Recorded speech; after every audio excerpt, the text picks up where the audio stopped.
نحمده ونصلي على رسوله الكريم رب اشرح لي صدري ويسر لي أمري واحلل عقدة من لساني يفقه قولي صلی اللہ علیہ وعلى آلہ وصحبہ وسلم۔ محترم سامعین، السلام علیکم ورحمۃ اللہ وبرکاتہ۔ اللہ رب العزت کے فضل و کرم سے سیرت النبی صلی اللہ علیہ وسلم کا سلسلہ جاری ہے۔ جب اللہ کے حکم پر کعبۃ اللہ بن کر تیار ہو گیا اور حضرت ابراہیم علیہ السلام کی دعوت پر لوگ کعبۃ اللہ کی طرف رخ کرنے لگے اور وہ مکہ شہر آباد ہونے لگا، تو ان علاقوں میں اس وقت دین ابراہیمی کے علاوہ کوئی دین نہیں تھا۔ پھر جب حضرت ابراہیم علیہ السلام کا تقریباً 180 سال کی عمر میں انتقال ہو گیا، تو اس کے بعد بھی ان علاقوں میں 2000 سال تک دین ابراہیمی باقی رہا، کیونکہ ان علاقوں کو تو دین ملا تھا حضرت ابراہیم الخلیل علیہ السلام کے ذریعے سے، اور حضرت ابراہیم علیہ السلام کے تقریباً 3000 سال کے بعد حضور صلی اللہ علیہ وسلم اس دنیا میں تشریف لائے۔ ان 3000 سالوں میں سے 2000 سال تک تو دین ابراہیمی باقی رہا، لیکن 2000 سال کے بعد ایک شخص مکے کا سردار بنا، عمرو ابن لحی۔ یہ عمرو ابن لحی مکے کا بہت بڑا سردار تھا، کوئی بھی اس کی بات کو ٹال نہیں سکتا تھا۔ ایک مرتبہ یہ اپنے بزنس ٹرپ پہ سیریا گیا، وہاں پر ایک قوم تھی عمالقہ۔ اس نے عمالقہ قوم کو دیکھا کہ وہ بتوں کی پوجا کر رہے ہیں، الگ الگ بہت سارے بت ہیں، الگ الگ شکل والے، کچھ مردوں کی شکل والے، کچھ عورتوں کی شکل والے، کوئی مٹی کا تو کوئی سونے کا، کوئی چاندی کا، کوئی لکڑی کا، کوئی پتھر کا۔ تو اس نے ان سے پوچھا کہ یہ کیا ہے؟ تو عمالقہ قوم نے عمرو ابن لحی سے کہا کہ یہ تو ہمارے چھوٹے چھوٹے خدا ہیں، اصل میں بڑا خدا تو وہی ہے جو اوپر ہے، لیکن ہم اسے دیکھ نہیں سکتے، اس سے بات نہیں کر سکتے، تو یہ چھوٹے چھوٹے خدا اس لیے ہیں کہ جب کبھی ہمارے اوپر کوئی مشکل آ جائے تو ہم ان کے پاس جا کر اپنا دکھ سناتے ہیں، ان کو پوجتے ہیں، ان سے باتیں کرتے ہیں۔ تو یہ جن کے بھی بت بنے ہیں، یعنی جن کی بھی تصویریں ہیں، جن کے بھی یہ مورتیاں بنی ہیں، وہ ہم سے خوش ہو جاتے ہیں اور اللہ میاں سے کہہ دیتے ہیں تو اللہ ہمارا کام کر دیتا ہے، ہمارا کام ہو جاتا ہے۔ دراصل ان کے باپ داداؤں میں جن کو بھی یہ نیک سمجھتے تھے، ان کے مرنے کے بعد ان کے بت بنا کر ان کی پوجا کرتے تھے، اور یہ وہاں کے لوگوں میں یہ بت پرستی حضرت نوح علیہ السلام کے زمانے سے چلی آ رہی ہے۔ تو عمرو ابن لحی کو یہ ایک نئی چیز دکھی سیریا میں کہ یہ چھوٹے چھوٹے خدا ہیں، ان کی بھی عبادت کی جا رہی ہے، ان کی بھی پوجا کی جا رہی ہے۔ تو عمرو ابن لحی نے کہا کہ مجھے بھی ایک بت دے دو، میں اسے مکہ لے جاؤں گا، مکہ شہر لے جاؤں گا، اور ہم ادھر وہاں پر کعبۃ اللہ میں رکھ کر اس کی عبادت کریں گے۔ تو سب سے پہلا بت جو لا کر رکھا اس نے کعبۃ اللہ میں، اس کا نام تھا حبل۔ وہ حبل بت کو رکھ کر کعبۃ اللہ میں سارے مکے والوں کو بلایا اور کہا کہ بھائی ہمیں تو خدا مل گیا ہے، اور تم ابھی تک ایسے ہی خدا کے خالی گھر میں عبادت کر رہے تھے، خدا تو نہیں تھا، لیکن اب ہمیں خدا مل گیا ہے، تو آج کے بعد سے جب بھی تم اس خدا کے گھر میں آؤ گے تو اس خدا کی بھی عبادت کرو گے، اس چھوٹے خدا کی بھی عبادت کرو گے۔ تو سارے لوگ اب اس کی عبادت کرنے لگے، اور پھر دوسرے قبیلوں کے لوگوں کو بھی بلا کر کہا کہ تم بھی اپنا اپنا ایک ایک بت بنا کر کعبۃ اللہ میں رکھ سکتے ہو۔ تو اس طرح سے ہر قبیلے کا ایک ایک بت بنتا گیا، ایک بنو خزاعہ کا، ایک بنو ثقیف کا، ایک بنو حذیل کا، ایک بنو ہاشم کا، ایک بنو قریش کا، یہ سارے قبیلوں کے خدا بنتے گئے۔ تو اس طرح سے وہاں پر شرک کی ابتدا ہوئی، بت پرستی کی ابتدا ہوئی، اور جب کبھی بھی قبیلے میں آپس میں لڑائی ہوتی تو وہ کعبۃ اللہ قبیلے میں لڑائی ہوتی تو جس قبیلے سے لڑائی ہوتی اس قبیلے کے بت کو کعبۃ اللہ سے نکال کر پھینک دیتے باہر، اور کہتے کہ تمہاری اور ہماری لڑائی ہے تو اب تمہارا خدا کعبۃ اللہ میں نہیں رہ سکتا۔ ایسی جہالت تھی۔ تو اس طرح سے یہ مکہ شہر میں بت پرستی کی شروعات ہوئی۔ نبی کریم صلی اللہ علیہ وسلم نے فرمایا کہ مکہ شہر میں سب سے پہلے اللہ کے دین کو بدلنے والا اور بت پرستی کی شروعات کرنے والا عمرو ابن لحی تھا، اور پھر یہ بھی فرمایا کہ مجھے دکھایا گیا عمرو ابن لحی کو کہ وہ جہنم میں اپنی آنتیں گھسیٹتا ہوا چل رہا ہے۔ تو یہ وہ شخص تھا مکے میں سب سے پہلے جس نے بت پرستی کی شروعات کی۔ جب ان علاقوں میں بت پرستی کی شروعات ہو گئی تو اس کے بعد پھر آہستہ آہستہ یہودیت بھی پھیلنے لگی۔ سنعان ابن اسد ایک بہت بڑا بادشاہ تھا یمن کا، بہت بڑا بادشاہ تھا، اس نے بہت جنگیں لڑی، بہت لڑائیاں لڑی۔ اس کا ایک لقب تھا تبا، تبا کے نام سے بہت مشہور ہوا۔ اس نے ایک مرتبہ مدینہ گیا، مدینے کی طرف گیا، مدینے کا اس وقت نام تھا یثرب، اور وہاں پر مدینے میں یہودی آباد تھے اس وقت، اور وہ یہودی بھی اصل میں مدینے کے تو نہیں تھے، وہ ملک شام سے آ کر وہاں پر بس گئے تھے۔ تو اس نے مدینہ پہنچ کر اپنے بیٹے سے کہا کہ سنا ہے کہ یہاں پر علماء رہتے ہیں، اہل کتاب لوگ رہتے ہیں، تو تم یہاں پر کچھ دن رک جاؤ اس شہر میں اور ان سے کچھ فائدہ حاصل کرو، کچھ سیکھو، اس کے بعد پھر بعد میں تم واپس یمن چلے آنا۔ تو اس نے اپنے بیٹے کو وہاں پر چھوڑ کر چلا گیا۔ اتفاق سے ہوا یوں کہ اس کا جو بیٹا تھا مدینے میں کسی نے اس کو قتل کر دیا۔ جب طبا کو خبر پہنچی کہ تمہارے بیٹے کو یثرب میں کسی نے قتل کر دیا، تو وہ مدینے پر چڑھائی کر دی اس نے، یعنی پوری فوج لے کر مدینے پر آ گیا حملہ کرنے کے لیے، اور دن بھر لڑائی لڑتا، مدینے کے یہودیوں سے جنگ لڑتا، اور جب رات ہوتی تو مدینے کے جو یہودی تھے یثرب کے، وہ طبا کی فوج کو کھانا بھجواتے۔ طبا حیران ہوتا کہ یہ عجیب قوم ہے کہ دن بھر لڑائی لڑ رہی ہے، مجھ سے جنگ کر رہی ہے، اور رات کو ہمیں کھانا بھی کھلا رہی ہے۔ تو پریشان ہے، حیران تھا، اور جاننے کی کوشش تھی اس کی کہ یہ کیا بات ہے۔ تو ایک دن اس کے پاس 2 علماء یہود آتے ہیں، یہود کے 2 علماء آئے طبا کے پاس بات کرنے کے لیے کہ بھائی کیا بات ہے، آخر کیا تکلیف ہے، کیا پریشانی ہے، کیوں تم ہم سے جنگ لڑ رہے ہو؟ تو طبا نے کہا کہ میرے بیٹے کو قتل کر دیا گیا یثرب میں۔ تو وہ 2 علماء یہود اس کو سمجھانے لگے کہ ٹھیک ہے، ہم جانتے ہیں کہ تمہارے بیٹے کو قتل کر دیا گیا، لیکن ابھی تک وہ قاتل کون ہے پتہ نہیں چل سکا، اور ویسے بھی تمہارا ایک بیٹا مارا گیا ہے، ایک بیٹے کا قتل ہوا ہے، تم نے اب تک کتنے لوگوں کا قتل نہیں کر دیا۔ یہ سنتے ہوئے اس کو غصہ آ گیا، اور وہ کہنے لگا کہ میں تو یثرب کا نام مٹا دوں گا، میں تو یثرب کو مٹا دوں گا، اس شہر کا نام و نشان نہیں چھوڑوں گا اس دنیا میں۔ تو علماء یہود نے کہا کہ بات سنو، یہ وہ جگہ نہیں کہ جسے تم مٹا سکو، ہذہ محجر محمد الرسول اللہ صلی اللہ علیہ وسلم، یہ اللہ کے ایک رسول کے ہجرت کا مقام ہے، تم اس کو نہیں مٹا سکتے، تم اس کو مٹانے کا خیال چھوڑ دو ورنہ تم خود مٹ جاؤ گے۔ یہ بات سن کر لڑائی بند کر دیا، اور پھر ان سے کہا کہ ٹھیک ہے، میں جنگ ختم کرتا ہوں، میں تمہاری بات مانتا ہوں، میں جنگ نہیں کروں گا تم سے، لیکن میری ایک خواہش ہے کہ تم 2 علماء میرے ساتھ میرے ملک یمن چلو اور وہاں پر دین پھیلاؤ۔ تو وہ 2 علماء یہود اس کے ساتھ چلنے کے لیے تیار ہو گئے، اور وہ 2 علماء یہود کو لے کر یمن کی طرف نکل پڑا۔ راستے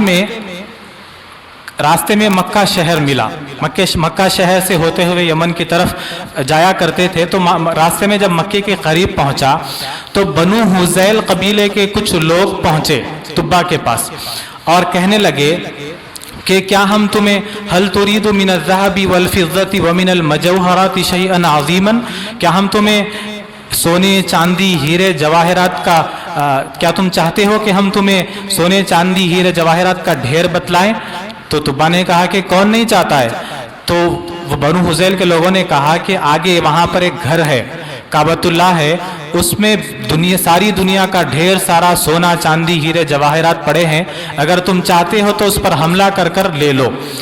تو طبا نے کہا کہ اچھی بات ہے، راستے میں جب اتنا ڈھیر سارا خزانہ مل رہا ہے تو میں اس پر حملہ کر کر وہ سارا خزانہ لے لوں گا اور پھر یمن کی طرف چلا جاؤں گا۔ دراصل یہ بات صحیح بھی تھی کہ اس زمانے میں کعبۃ اللہ میں ایک کنویں نما شکل تھی جس میں لوگ سونا چاندی زیور ڈالتے تھے، کیونکہ منتیں مانگتے تھے، چڑھاوے چڑھاتے تھے، تو ساری دنیا کا ڈھیر سارا سونا چاندی وہاں پر کعبۃ اللہ میں جمع تھا۔ تو تو اس نے جیسے ہی یہ ارادہ کیا، فیصلہ کیا کہ میں کعبۃ اللہ کو اب توڑوں گا، حملہ کروں گا اور سارا خزانہ لے کر یمن چلا جاؤں گا، تو ارادہ کرنے کی دیر تھی کہ اللہ کے حکم سے ایک دم سے اندھیرا چھانے لگا۔ اتنا اندھیرا ہو گیا کہ بندے کو خود کا ہاتھ نظر نہیں آ رہا تھا۔ ساری فوج پریشان ہو گئی تبا کی کہ یہ کیا ہو گیا ہے۔ تبا نے کہا کہ وہ 2 علماء یہود کو بلاؤ، جلدی اور دیکھو کہ یہ کیا ہو گیا ہے۔ تو علماء یہود آ کر اس سے کہے کہ لگتا ہے کہ تم نے کچھ برائی کا ارادہ کیا ہے، تمہاری نیت کچھ خراب لگ رہی ہے، جس کی وجہ سے خدا ناراض ہو گیا ہے، کیونکہ راستے میں ہمارے ایک خدا کا گھر ہے۔ تو اس نے کہا، تبا نے کہا کہ میرے پاس بنو حذیل کے کچھ لوگ آئے قبیلے کے، اور انہوں نے کہا کہ وہ کعبے میں ڈھیر سارا خزانہ پڑا ہے، تو تم چاہتے ہو تو تم اس پر حملہ کر کے خزانہ لے لو۔ تو میں نے اس پر حملہ کرنے کا ارادہ کر لیا، فیصلہ کر لیا۔ تو علماء یہود نے کہا کہ تم ایسا نہیں کر سکتے، فوراً تم توبہ کرو، معافی چاہو، کیونکہ وہ اللہ کا گھر ہے، وہ تو بنائے ابراہیم ہے، تم اس پر حملہ نہیں کر سکتے، اور تم چل کر فوراً اس کعبۃ اللہ کا طواف کرو معافی چاہ کر۔ تو تبا نے کہا کہ ٹھیک ہے، میں معافی بھی چاہ لوں گا، توبہ بھی کر لوں گا، میں اس گھر کی عزت بھی کر لوں گا، احترام بھی کر لوں گا، لیکن میں طواف کرنا نہیں جانتا تو طواف نہیں کروں گا، لیکن میں احتراماً اس گھر کو کچھ نقصان پہنچائے بغیر میں یہاں سے یمن کی طرف اپنی فوج لے کر نکل جاؤں گا۔ تو اسی رات وہ خواب دیکھتا ہے کہ وہ کعبۃ اللہ پر غلاف چڑھا رہا ہے۔ صبح اٹھا، پھر علماء یہود کو بلایا اور اپنا خواب سنایا کہ میں نے یہ خواب دیکھا۔ تو علماء یہود نے کہا کہ چلو اچھی بات ہے کہ اللہ نے تمہاری توبہ قبول کر لی، اور یہ بھی ایک اچھی تعظیم کا طریقہ ہے کہ تم کعبۃ اللہ پر غلاف چڑھاؤ۔ تو سب سے پہلا شخص جس نے کعبۃ اللہ پر غلاف چڑھایا وہ تبا ہی تھا۔ اس کے بعد پھر غلاف چڑھنے لگے، غلاف پہ غلاف ڈالتے گئے، یہاں تک کہ یہ فیصلہ کرنا پڑا کہ یہ غلافوں کے بوجھ سے کعبۃ اللہ کی دیواریں کہیں نہ گر جائے۔ تو پھر یہ طے ہوا کہ آج کے بعد سے کعبۃ اللہ پر صرف ایک غلاف رکھا جائے گا۔ تو پھر وہاں سے تبا وہ اپنے علماء یہود کو اور اپنی فوج کو لے کر یمن کی طرف چلا گیا، جس کی وجہ سے یمن میں بھی یہودیت پھیل گئی۔ اس طرح سے ان علاقوں میں شرک کے بعد یہودیت بھی غالب آ گئی۔ تاریخ میں آتا ہے کہ تبا کا ایک بیٹا تھا ذو نواس، وہ بہت بڑا ظالم تھا، اور وہ یمن کا بادشاہ بنا تبا کے بعد، بہت بڑا ظالم تھا۔ اس وقت جو ایمان والے تھے، یعنی عیسیٰ علیہ السلام کے اوپر جو ایمان لانے والے تھے اور عیسیٰ علیہ السلام کو اللہ کا نبی ماننے والے تھے، اس وقت کے زمانے کے تو وہی ایمان والے تھے، وہی مسلمان تھے۔ تو وہ جو ذو نواس جو تبا کا بیٹا تھا، یمن کا بادشاہ، وہ یہودی تھا، اور یہ یہودیوں اور عیسائیوں کی تب نہیں بنتی تھی، تب سے ہی نہیں بنتی تھی۔ تو ذو نواس نے یمن کے قریب ایک علاقے نجران میں کچھ عیسائی رہتے تھے، ایمان والے رہتے تھے۔ تو وہ ذو نواس اتنا ظالم بادشاہ تھا کہ وہ 20,000 عیسائیوں کو، یعنی 20,000 ایمان والوں کو زندہ جلا ڈالا۔ ان جلنے والوں میں سے ایک آدمی بچ گیا، صرف ایک آدمی بچا، دوس، اور وہ بھاگا۔ اور اللہ تعالیٰ نے قرآن کریم کے سورہ بروج میں اسی واقعے کی طرف اشارہ کیا ہے۔ تو وہ جو زندہ جلنے والوں میں سے ایک آدمی بچ گیا، زندہ دوس، وہ دوس وہاں سے بچ کر نکل کر بھاگا اور قیصر روم کے پاس پہنچا۔ قیصر روم یعنی اس زمانے میں 2 بڑے پاورفل نیشنز تھے، جیسے آج کے پاورفل نیشنز ہے، آج کے زمانے کے US ہے، رشیا ہے، چائنا ہے۔ تو اس طرح سے اس زمانے کے 2 بڑے پاورفل نیشنز تھے، ایک تھا فارس اور ایک دوسرا تھا رومن۔ فارس یعنی جسے سیسینین امپائر بھی کہتے ہیں، اور پھر پرشین امپائر بھی اسے کہتے ہیں، اور روم یعنی رومن امپائر یا پھر بائزنٹائن امپائر بھی اسے کہتے ہیں۔ فارس کا جو بادشاہ تھا اس کا ٹائٹل تھا، اس کا لقب تھا کسرا، اور جو روم کا جو بادشاہ تھا اس کا ٹائٹل تھا، اس کا لقب تھا قیصر۔ قیصر کو ہرقل بھی کہتے ہیں، اور انگلش میں اسے ہرکیولس کہتے ہیں۔ قیصر روم جو رومن امپائر کا جو بادشاہ تھا، ہرکیولس۔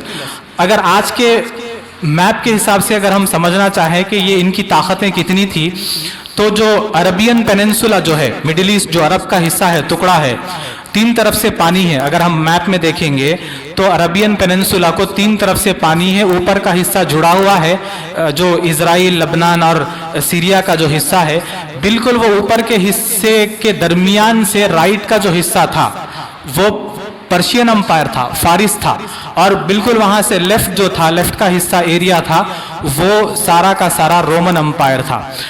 پرشین امپائر میں آج کے جو کنٹریز ہے، سیریا ہے، عراق ہے، ایران اور جارجیا، آذربائیجان، افغانستان، پاکستان، اور پھر یہ آج کا جو سعودی عرب کا جو رائٹ کا جو بیلٹ ہے، کویت، بحرین، قطر، UAE، یہ سارے کنٹریز کو آکیوپائڈ کیا ہوا تھا اس وقت پرشین امپائر.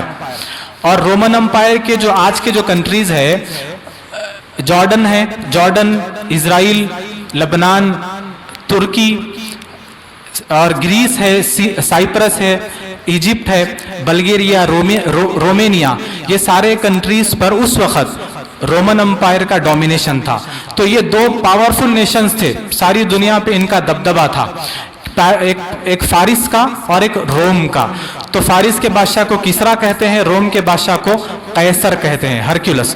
تو یہ جو دو سے ایک آدمی بچ گیا جلنے والوں میں سے، وہ دوڑا بھاگا قیصر روم کے پاس، رومن امپائر کے بادشاہ کے پاس، ہرکیولس کے پاس جا کر کہا کہ یہ کیا بات ہوئی کہ ہماری قوم کے لوگوں کو وہ ذونواس یہودی بادشاہ زندہ جلا ڈالا اور تم یہاں پر خاموش بیٹھے ہو. کیونکہ وہ جو ہرکیولس تھا وہ بھی کرسچن تھا، عیسائی تھا. تو اسے غصہ آیا کہ ذونواس ہماری قوم کے لوگوں کو زندہ جلا ڈالا. تو وہ ایتھوپیا کے بادشاہ کو حکم دیتا ہے، ایتھوپیا جو افریقہ کا ایک کنٹری ہے، اس کو حکم دیتا ہے کہ تم اپنی فوج لے کر یمن پر حملہ کرو. تو ایتھوپیا کا بادشاہ سمندر کے ذریعے ریڈ سی کراس کر کے وہ یمن پر حملہ کرتا ہے. اس طرح سے ان علاقوں میں شرک کے بعد، یہودیت کے بعد عیسائیت بھی ان علاقوں میں پھیلنے لگی. عمرو ابن لوہی کی وجہ سے ان علاقوں میں شرک آ گیا، تبا اور ذونواس کی وجہ سے ان علاقوں میں یہودیت پھیل گئی، اور یہ ہرکیولس اور ایتھوپیا کے بادشاہ کی وجہ سے عرب کے ان علاقوں میں عیسائیت پھیل گئی. اور اصل جو اسلام کا جو کانسیپٹ تھا، ملت ابراہیمی کا جو اصل تصور تھا، وہ ختم ہو گیا. یہاں سے اب شرک، عیسائیت اور یہودیت پھیلنے لگی. تو ہوا یوں کہ ایتھوپیا کا جو بادشاہ تھا، اس کے دو گورنر تھے، ایک ابرہا اور ایک اریات.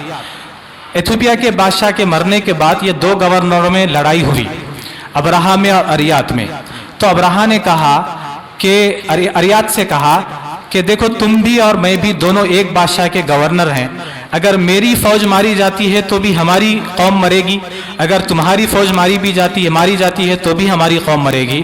تو فوجوں کو لڑا کر اپنا نقصان کرنے کے بجائے، اپنی قوم کو مرانے کے بجائے، صرف ہم دونوں لڑائی لڑتے ہیں. ہم دونوں میں جو مر گیا، وہ جو بچ گیا وہ بادشاہ بن جائے گا. تو یہ دونوں لڑتے، دونوں کی جنگ ہوتی ہے، لڑائی ہوتی ہے، ابرہا اور اریات کی. اریات ایک زوردار تلوار سے وار کرتا ہے، جس کی وجہ سے ابرہا کا ناک کٹ گیا. وہاں سے وہ مشہور ہو گیا، ناک کٹا ابرہا، اس کا لقب مشہور ہو گیا، ناک کٹا ابرہا، ابرہۃ الاشرم کہا جانے لگا. اس کے بعد پھر ابرہا ایک زوردار وار کرتا ہے، جس کی وجہ سے اریات مارا گیا اور ابرہا بادشاہ بن گیا. یہ خبر جب ہرکیولس کو پہنچی، بادشاہ روم کو جب پہنچی، تو وہ غصہ ہو گیا کہ یہ دشمنوں سے لڑنے کے بجائے یہ آپس میں لڑ بیٹھے، اور یہ بدبخت ابرہا میرے گورنر کو بھی مار دیا. تو ہرکیولس نے قسم کھا لی کہ میں اپنی فوج لے جا کر یمن میں ابرہا کو مٹی میں ملا دوں گا، اس کو مار دوں گا. تو جیسے ہی وہ خبر ابرہا کو پہنچی، تو ابرہا بڑا چالاک آدمی تھا، شاطر بندہ تھا.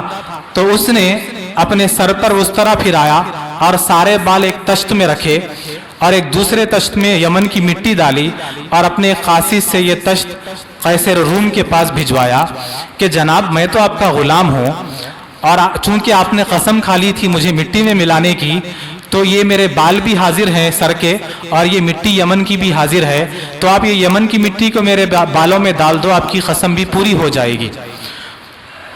تو بادشاہ خوش ہو گیا کہ جب کوئی بندہ اتنا عاجزی کر رہا ہو, اتنا نیازمندی کر رہا ہو, اور پھر بادشاہ کے لیے کیا چاہیے کہ بندہ سامنے سرنڈر کر دے تو بادشاہ خوش ہو جاتا ہے. تو بادشاہ خوش ہو گیا, اور پھر ویسے بھی اس نے اپنے بال کاٹ کر اس کے سامنے پیش کر دیے.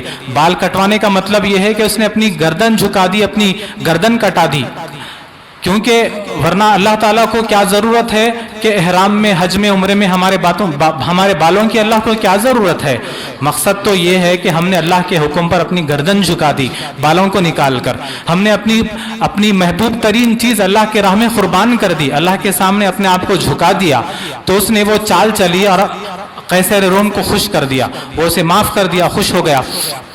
تو ابراہ نے ایک چال چلی ہرکیولس کو خوش کرنے کے لیے کہ ہرکیولس کے پاس ایک پیغام بھیجایا کہ یہاں پر عرب میں ایک کعبہ ہے, لوگ اس کی عبادت کے لیے دور دور سے آتے ہیں, حج کرتے ہیں اس گھر کا آ کر, تو ہم یہاں پر اپنا ایک کعبہ کیوں نہ بنائیں. تو ہرکیولس کی مدد سے, قیصر روم کی مدد سے وہ یمن میں ایک عالیشان گھر تعمیر کرتا ہے جس کا نام قلیس رکھا, ایک چرچ بنایا, اس کا کعبہ بنایا, اور اس میں ایک قیمتی لکڑی سے اندر اس کا انٹیریئر کام کروایا. ایک خوبصورت عالیشان گھر بن کر کھڑا ہو گیا جس کا نام قلیس تھا. اب وہ ہرکیولس کو میسج بھیجا کہ یہ گھر تیار ہو گیا, آپ ساری دنیا میں اعلان کروا دیجئے. تو ساری دنیا میں اعلانات ہو گئے کہ اس گھر کی طرف حج کے لیے آؤ, عبادت کے لیے آؤ. انہی دنوں میں کعبۃ اللہ میں, مکے میں, قبیلے بنو نسی کے لوگ کعبۃ اللہ کے مجاور اور خادم تھے. ان لوگوں کو فکر ہوئی, قبیلے بنو نسی کے لوگوں کو, کہ اگر یہ ابراہ کا بنایا ہوا جو گھر ہے یمن میں, اس کے اگر چرچے بڑھ گئے, اگر وہ مشہور ہونے لگا, اگر لوگ اس طرف زیادہ جانے لگے تو ہمارا تو قصہ ختم ہو گیا, ہماری تو کہانی ختم ہو جائے گی. تو قبیلے بنو نسی کے کچھ لوگ یمن کی طرف جاتے ہیں اور گندگی اکٹھا کرتے ہیں اور اس کے چرچ میں داخل ہوتے ہیں عبادت کے بہانے سے, اور رات کو پوری دیواروں پر اس کی گندگی پھیلا دیتے ہیں. گندگی لگا دیے اور اندر آگ جلا دی اور غائب ہو گئے. جب صبح ہوئی تو ابراہ کو خبر ملی کہ تمہارے بنائے ہوئے کعبے کی کسی نے بے حرمتی کر دی ہے. تو اس کو غصہ آ گیا اور لوگوں نے کہا کہ صاف بات ہے کہ عربوں کے علاوہ یہ حرکت کون کر سکتا ہے, ہمارے گھر کے خلاف عرب ہی ہیں, عرب کے علاوہ اور کون ہیں. تو تحقیق پر پتہ چلا کہ ہاں یہ عربوں کی ہی حرکت تھی اور ان لوگوں کی حرکت تھی جو کعبۃ اللہ کے مجاور اور خادم ہیں. اس کو غصہ آیا اور وہ موقع کا فائدہ اٹھا کر اس نے فوج کو حکم دیا کہ فوج تیار کرو, اب میں جا کر وہ مکے کے کعبے کو گرا ہی دوں گا, اس کو ختم ہی کر دوں گا. وہ ختم ہو گیا تو پھر میرے گھر کی بھی عزت بڑھے گی اور میرے گھر کی طرف لوگ زیادہ آئیں گے حج کے لیے, اور پھر کچھ سالوں میں لوگ بھول جائیں گے کہ کعبہ کہاں تھا, کیا حج تھا, کیا احکامات تھے, تو میں اس کو گرا دوں گا. تو اس نے فوج کو حکم دیا کہ تیاری کرو. فوج تیار ہو گئی, 60,000 کا لشکر تیار ہو گیا مکے پر حملہ کرنے کے لیے. اور اس کی فوج میں بڑے بڑے ہاتھیاں بھی ہیں. سب سے بڑے ہاتھی کا جو نام تھا وہ محمود تھا. عرب میں تو ہاتھی نہیں تھے, وہ ایتھوپیا یعنی افریقہ سے ہاتھیوں کو لایا تھا اور اس فوج میں شامل کر لیا. اب وہ ہاتھیوں کا لشکر لے کر یمن سے نکلا مکے کی طرف. تو راستے میں جتنے بھی عرب قبیلے ملتے گئے وہ سارے ابراہ سے مقابلہ کیے, جنگ لڑے تاکہ یہ مکے تک نہ پہنچ سکے, کعبے کو نہ گرائے, لیکن سب ہار گئے, سب سارے کے سارے شکست کھا گئے. بنو خسیم قبیلہ اور ذو نفر قبیلہ سب ہار گئے اور ان قبیلوں کا ایک سردار ذو نفر گرفتار ہو گیا. وہ ابراہ کا لشکر طائف تک پہنچ گیا. جب طائف پہنچا تو ان دنوں طائف میں بنو ثقیف قبیلہ آباد تھا. بنو ثقیف قبیلے کے لوگوں نے ان کو جب پتا چلا کہ راستے کے سارے عرب قبیلے ہار گئے, شکست کھا گئے اور ذو نفر جیسا سردار گرفتار ہو گیا, تو ہم اس سے کیا مقابلہ کر سکتے ہیں. تو ان لوگوں نے ایک میسج بھیجا ابراہ کے پاس کہ بھائی تم مکہ شہر جا رہے ہو تو تم جانے مکہ شہر جانے, ہم تمہارے راستے نہیں آئیں گے اور تم ہم پر حملہ نہیں کرو گے. تو ابراہ نے کہا کہ ٹھیک ہے, ہم تم پر حملہ نہیں کرتے ہیں, لیکن تمہاری بات میں کتنی سچائی ہے ہم اس پر کیسا بھروسہ کریں. میں اپنی فوج آگے لے کر نکل جاؤں گا اور تم پیچھے سے حملہ کر دو گے تو پھر مسئلہ ہو جائے گا, کیونکہ بنو ثقیف بھی ایک بڑی لڑاکو قوم تھی، خاص کر وہ تیر چلانے کے ماہر تھے، بہترین تیر انداز تھے۔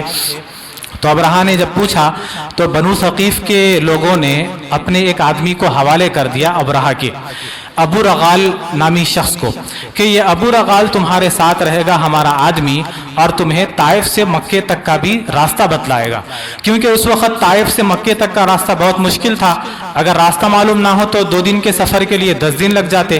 تو ابرہا کو بھروسہ ہو گیا، یقین ہو گیا کہ چلو ٹھیک ہے، تو وہ ابو رغال شخص کو ساتھ لیا اور مکے کی طرف بڑھ گیا، نکلا۔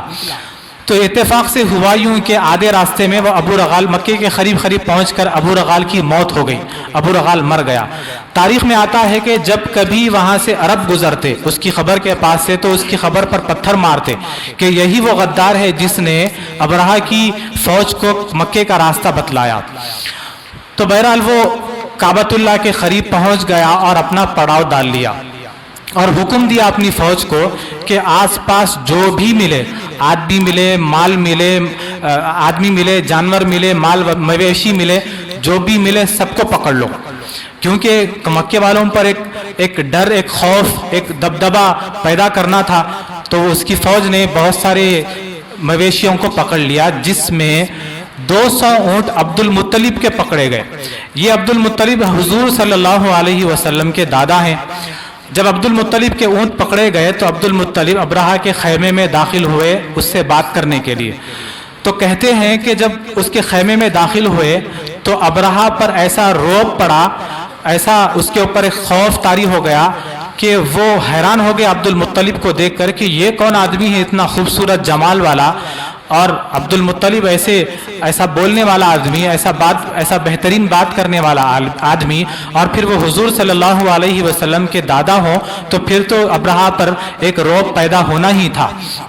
تو ابرہا نے سوچا کہ اگر میں اپنے تخت پر بازو بٹھاؤں گا تو شاید بات نہیں بنے گی، تو وہ خود تخت سے نیچے اتر کر بیٹھ گیا اور عبد المطلب کو تخت پر بٹھایا اور پوچھا کہ آپ کا کیسے آنا ہوا؟ تو عبد المطلب نے کہا کہ کوئی بڑی بات نہیں ہے، معمولی سی چھوٹی سی بات تھی کہ میرے 200 اونٹ آپ کی فوج نے پکڑ لیے ہیں، بس وہ میرے 200 اونٹ چھوڑ دیں۔ تو ابرہا ہنس پڑا زور سے کہ اے عبد المطلب، جب تم میرے خیمے میں داخل ہوئے تو میرے اوپر ایک رعب طاری ہو گیا تھا، ایک خوف آ گیا تھا مجھے تمہیں دیکھ کر، کیونکہ میں نے بہت سارے سردار دیکھے ہیں لیکن تمہارے جیسا سردار نہیں دیکھا تھا، لیکن تم نے جب اپنے اونٹوں کی بات کی نا تو تمہاری ساری عزت اتر گئی۔ تم جب کہ مکے کے سردار ہو، تم اپنے قبیلے کے سردار ہو اور تمہیں اونٹوں کی فکر ہے۔ تو عبد المطلب نے کہا کہ تم مکے کے سردار ہو، تمہیں اونٹوں کی فکر ہے، جبکہ میں اتنا بڑا لشکر 60,000 فوج کو لے کر آیا ہوں کعبۃ اللہ کو توڑنے کے لیے، تمہارے خدا کے گھر کو توڑنے کے لیے۔ تو عبد المطلب نے کہا کہ ابرہا سنو، میں میرے اونٹوں کا مالک ہوں، مجھے میرے اونٹوں کی فکر ہے۔ وَلِهَذَا الْبَيْتِ رَبٌّ، اور اس گھر کا ایک رب ہے، اس گھر کا ایک مالک ہے، جو اس گھر کا مالک ہے وہ اس کی فکر کر لے گا۔ ہم تمہاری فوج کا مقابلہ نہیں کر سکتے، ہم خدا کے عاجز بندے ہیں، ہم خدا کی کیا مدد کر سکتے ہیں؟